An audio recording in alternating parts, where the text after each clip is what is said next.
Do you have a small garden space that doesn't have much going for it? Is it full of issues or just plain boring? In this video, I'm going to talk about my courtyard garden. I'll show several sketches I've done of the space as well as photos of the work in progress.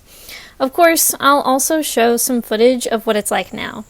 If you like garden rooms and the process to make them, then this video is for you. The space I call Courtyard Garden sits in our backyard between our house and our garage. It's always just been a go-between sort of space with not much going on. One day, and a lot of inspirational pins later, I realized that this space would be the easiest to close off from the rest of the garden. It's already blocked by two sides. How difficult could it be to close up the other two sides? So I sketched, and sketched, and sketched. Nothing quite fit what I was looking for. In the meantime, I was busy working on the functional side of things. There was a drainage problem. There was a water in the basement problem. Not fun. So I did some digging. Literally. I dug a ditch from the backyard to the front yard and used the dirt that I dug out to regrade my backyard. You see, there was this downspout that was causing a real big problem in my backyard.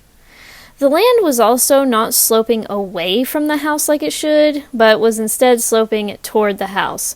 I had to do something about it. There wasn't a flood in the basement, but there was an annoying puddle. Good thing it's not a living space. That room that had the puddle, but it's still all connected to the rest of the house, so I still didn't want mold growing in there. So I needed to get rid of the water that would show up in my basement in a heavy storm of rain. Back to the digging. I dug, and dug, and dug. This was right after my mom died, so even though this was hard work, I needed something like this to work on at that time. Something completely mindless, yet taxing on the body. I needed to clear my head and fix my basement's water issue. Oh, and I didn't want to pay the thousands and thousands of dollars the waterproofing people wanted to charge me if they were to handle it. And they didn't even want to handle it. Not really. They wanted to put in a sump pump. Way too expensive for an issue like this. They almost got me, but they didn't. I turned them down and got my shovel out and just kept digging and digging and digging. It seemed it would never end until one day I finally found myself in my front yard, ready to start the end point to this very long ditch. I was planning on a rain garden. I already had a black cherry tree down the hill at the bottom of the rain garden, and after I dug the ditch, that water that used to go into my basement instead went to water my tree. It was wonderful. There was still more work to do, however. I had to clean out the French drain, and I had to dig around it and lower the end of it so water would actually run out of it better instead of staying stuck inside the depths of the tunnel itself. I weighed it down with a concrete garden edge stone and began working on the new downspout drainage solution. You see, the downspout originally connected to another piece of guttering that was set up against the house, helping to create the drainage issue as it was not only leaking, but it was contributing to erosion and the problem with the soil grading.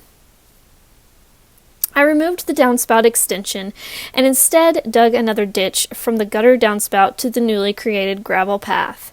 This was sort of a shallow French drain in a way, and this time it was put away from the house and toward the path, so the water could go down the hill and into the dry creek. Less pressure on our original French drain. Now that all of that is clear as mud, and now that I'm also covered in it, let's take a break, and I want to say thank you to all that have subscribed to this channel and left kind comments. You really are the best. Don't forget to hit the like button if you like this type of video. Back to the show. Anyway, so that's how I got the drainage issue under control. I eventually planted a spice bush in the shady side of the courtyard area, let the violets come up where they wished, and I also had a rhododendron that died, and a non-native hydrangea. Spice bush and violets are great, but there wasn't much else. I gathered inspirational images and found that the things I found on Pinterest inspired me a lot more than my own sketches did. So I saved a ton of images to a new board I labeled Courtyard Garden, and I was dreaming and dreaming. I started out wanting a bistro set, but eventually settled on a very cute and cozy little bench. I am happy I did. I also added a fairy wind chime I got on sale for only $5, a table I already had, and bought some fame flower that I put in my terracotta pots. I still need to close off the front and back of this courtyard garden, but I'm loving it so far. Besides, this is just part 1. This is a series, you guys. For the privacy screening, I want to add both a picket fence and some bamboo or reed fencing. I want the picket fence to be attached to tall posts so that my gate can be tall and so that the bamboo fencing can be attached to it, making the entire courtyard fully private except maybe overhead.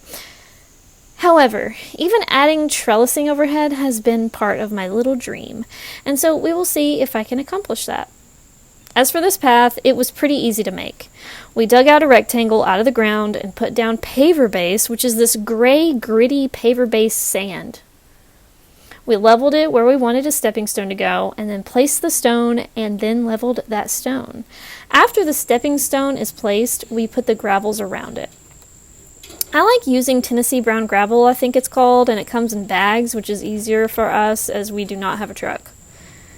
We didn't use any landscape fabric on the path at all, so when I pull weeds, only like 2 of the weed species out of all the species that I have to pull up are difficult to pull. The rest of them all pull really easily because of that sandy paver base under those pebbles. So does the path get weeds? Yes, of course.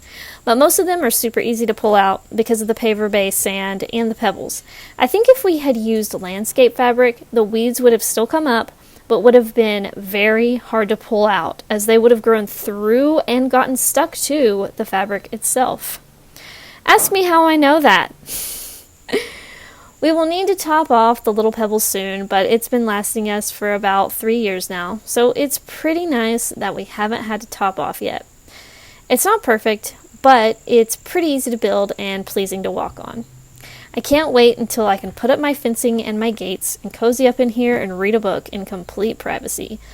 A mini secret garden within the garden, coming soon. Thanks so much for watching this video, you guys. Have a wonderful day. Bye.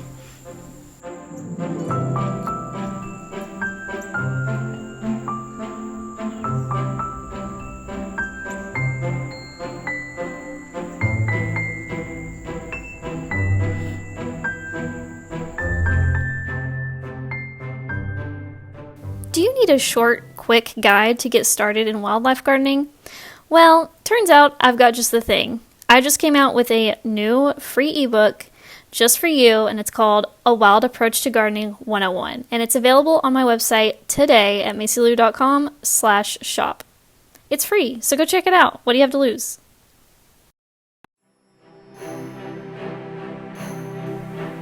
To support the channel, like the video, comment, and subscribe. You can also support my work by buying art from me at macylou.com. Thanks for watching!